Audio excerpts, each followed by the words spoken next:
नमस्कार मैत्रिणींनो, आपल्या यूट्यूब चॅनलमध्ये तुम्हा सर्वांचं खूप खूप स्वागत आहे। आज मी मिश्र डाळीचे वडे बनवत आहेत आणि या वड्यांना काही भागामध्ये सांडगेही म्हणतात। तर बघा, त्यासाठी मी इथे 1.5 किलो मठ, 1.5 किलो मूग आणि अर्धा किलो हरभऱ्याची डाळ घेतलेली आहे आणि ही डाळ मी स्वच्छ करून 2-3 पाण्याने धुवून घेतलेली आहे आणि 6 तास भिजवून घेतलेली आहे। तीनही डाळी आपल्याला इथे 6 तास भिजवायच्या आहेत किंवा रात्रभर भिजवल्यात तरीही चालतील। बघा, या पद्धतीने अशी भिजवून डाळ होते। त्यानंतर आपल्याला ह्या डाळी अर्धा तास पाण्यातून बाहेर काढून चाळणीमध्ये ठेवायच्या आहेत। बघा, इथे मी लसूणही 1 वाटीभर घेतलेला आहे आणि ह्या डाळी आपल्याला अर्धा तास तरी कमीत कमी पाण्यातून चाळणीमध्ये काढून ठेवायच्या आहेत, म्हणजे व्यवस्थित त्यातलं पाणी निचरून जाईल। आणि पाणी व्यवस्थित निचरल्यानंतर आपल्याला ह्या दळून घ्यायच्या आहेत। तुम्ही इथे मिक्सरवरही दळू शकता किंवा जर जास्त प्रमाणात असतील तर तुम्ही गिरणीतनंही दळून आणू शकता। तर मी इथे ह्या डाळी गिरणीतनं दळून घेणार आहे। तर त्यासाठी डब्यामध्ये मी सर्व डाळी भरून घेतेय आणि या डाळींमधलं पाणी पूर्ण आपल्याला व्यवस्थितच निचरून घ्यायचं आहे। खूपच सुंदर हे वडे होतात आणि माझी ही एक पद्धत जरा वेगळीच आहे आणि एकदम कमी वेळेत झटपट होणारी ही पद्धत आहे आणि वडेही एकदम चविष्ट होतात।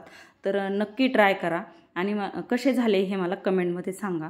आणि व्हिडिओ जर आवडला तर व्हिडिओला लाईक शेअर करा आणि आपल्या चॅनलवरती नवीन असाल तर असेच नवनवीन व्हिडिओ बघण्यासाठी आपल्या चॅनलला सबस्क्राईब नक्की करा।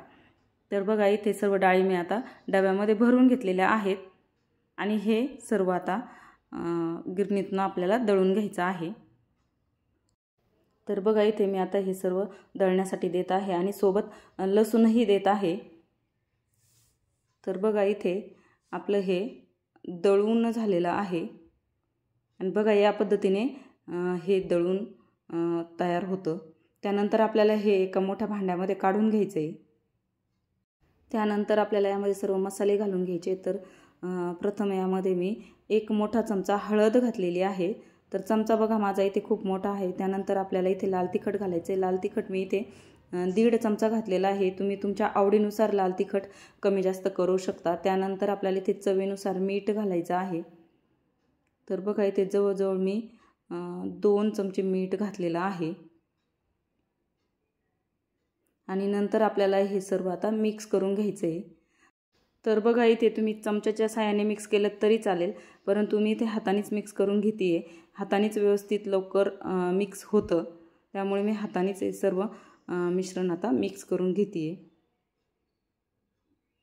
तर बघा, इथे सर्व मिश्रण आपलं आता मिक्स करून झालेलं आहे आणि यामध्ये माझ्याकडनं जिऱ्याची पावडर टाकायची राहिलेली होती। तुम्ही मसाले टाकतानाच जिरा पावडर टाकली तरी चालेल, पण माझ्याकडून राहिली होती, मी नंतर टाकून घेतेय। तर मी इथे 1 चमचा जिरा पावडर आणि बारीक चिरलेली भरपूर अशी कोथिंबीर घालून घेतलेली आहे आणि पुन्हा एकदा आपल्याला इथे हे सर्व आता मिक्स करून घ्यायचं आहे।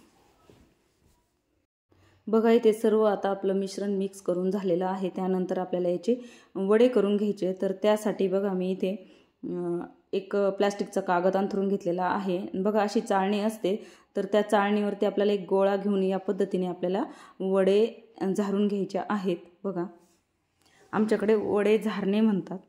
तर अशी झारणी घेऊन आपल्याला वडे झारून घ्यायचे आहेत। या पद्धतीची अशी आमच्याकडे दुकानामध्ये झारणी मिळते। तर बघा, या पद्धतीने आपल्याला असे वडे झारून घ्यायचे आहेत आणि खूपच लवकर होतात, म्हणजे असं फार वेळ लागत नाही, अगदी झटपट कमी वेळेत हे वडे होतात। बघा, या पद्धतीने आपल्याला हे वडे आता असे झारून घ्यायचे सर्व।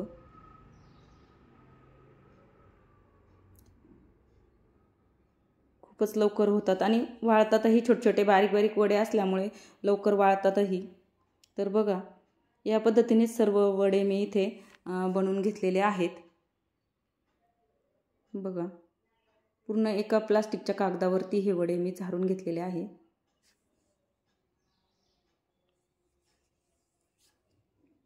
बघा, या पद्धतीने सर्व वडे इथे माझे झालेले आहेत आणि हे वडे आपल्याला 2 दिवस कडकडीत उन्हामध्ये वाळून घ्यायचे आहेत आणि हे वडे 1.5 ते 2 वर्ष आरामात टिकतात। बघा, मी तुम्हाला जवळून दाखवते, खूपच सुंदर हे वडे झालेले आहेत आणि याची भाजी आपण 10 ते 15 मिनिटात बनवू शकतो, मसाल्याचीही बनवू शकतो किंवा सुकी कांद्याबरोबर चटणी बनवू शकतो।